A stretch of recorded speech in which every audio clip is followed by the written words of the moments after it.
दोस्तों, बुजुर्गों, अजीजों, मैं खासकर बिहार के मुख्यमंत्री माननीय सम्राट चौधरी जी और देश के रेल मंत्री अश्वनी साहब से मुद्दबाना गुजारिश करने के लिए हम लोग इल्तजा कर रहे हैं कि तौसीफ रजा मिसबाही साहब के साथ जो दर्दनाक वाकया हुआ वो तो शहीद हो गए, लेकिन आपसे मुद्दबाना गुजारिश है कि रेलवे मिनिस्ट्री की ये जवाबदेही है, रेल मंत्रालय का ये जवाबदेही है कि कोई भी आदमी यात्री उनके ट्रेन पर सफर करता है तो उसको घर तक, जहां तक स्टेशन है वहां तक खैर खूबी से पहुंचाया जाए।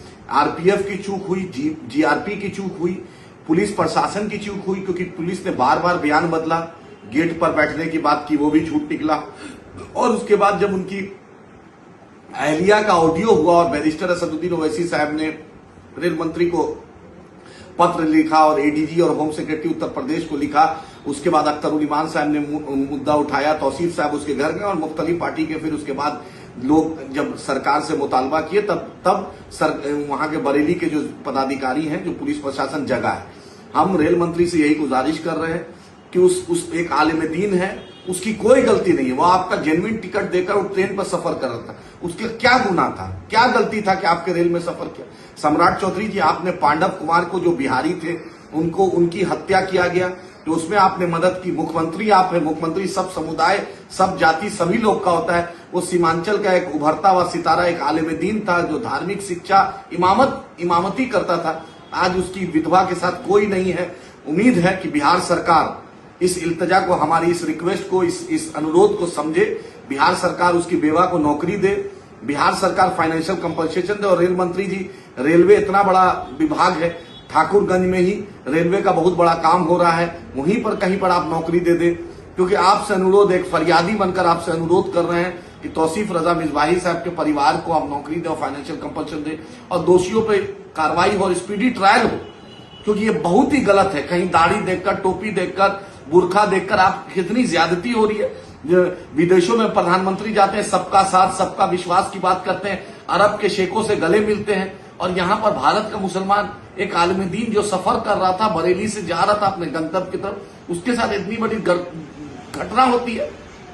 और नीतीश जी के मंत्री जमा खान साहब, आप किशनगंज के प्रभारी मंत्री रहे हैं, अरे कम से कम कुछ तो लाज लज्जा रखिए। किशनगंज ने इतनी इज्जत आपको दी है जमा खान साहब, कम से इतना तो एहसास कीजिए। आपको तो जाना चाहिए था उसके घर पर। जदयू सरकार में नीतीश जी का क्या यही चाल चलित है? नीतीश जी की बैसाखी पर सम्राट चौधरी मुख्यमंत्री बने हैं, मोदी जी नीतीश जी के बैसाखी पे, क्या नीतीश जी का वो खानका में टोपी लगा के जाना सिर्फ ढकोसला है क्या? बतलाइए। मुख्यमंत्री हटे, क्या जमा खान साहब का जदयू का कोई डेलीगेशन नहीं जा सकता? दिलीप जायसवाल जी, आप मंत्री रहे हैं, भाजपा के प्रदेश अध्यक्ष थे, किशनगंज की मिट्टी ने आपको एमएलसी बार बार, एक बार नहीं, दो बार नहीं, तीन बार एमएलसी बनाया। आपको इतना एहसास नहीं है कि उस गरीब के यहाँ गोपाल जी आपको इतना नहीं लगता है?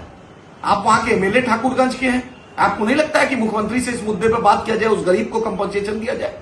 उम्मीद है कि माननीय मुख्यमंत्री बिहार सम्राट चौधरी जी और देश के रेल मंत्री, आप इतने बड़े ब्यूरोक्रेट रहे, रेल मंत्री हैं, कम से कम कुछ तो फरियादी का फरियाद सुनिए, कुछ तो इंसाफ कीजिए। रेलवे में कोई पैसे की कमी नहीं है, ना मुख्यमंत्री राहत कोष में कमी है, दोनों नौकरी दे सकता है। उम्मीद है कि इस वीडियो के माध्यम से सरकार को अनुरोध कर रहे हैं कि उस गरीब बेवा को, उसकी विधवा को नौकरी दे और फाइनेंशियल कंपनसेशन, उसको अच्छा फाइनेंशियल कंपनसेशन, ताकि अपना गुजर बसर कर सके। उसके माँ बाप है, वही सहारा था उसके घर के कमाने वाला, आज दुनिया से चला गया। बिहार सरकार भी चुप है, भारत सरकार भी चुप है।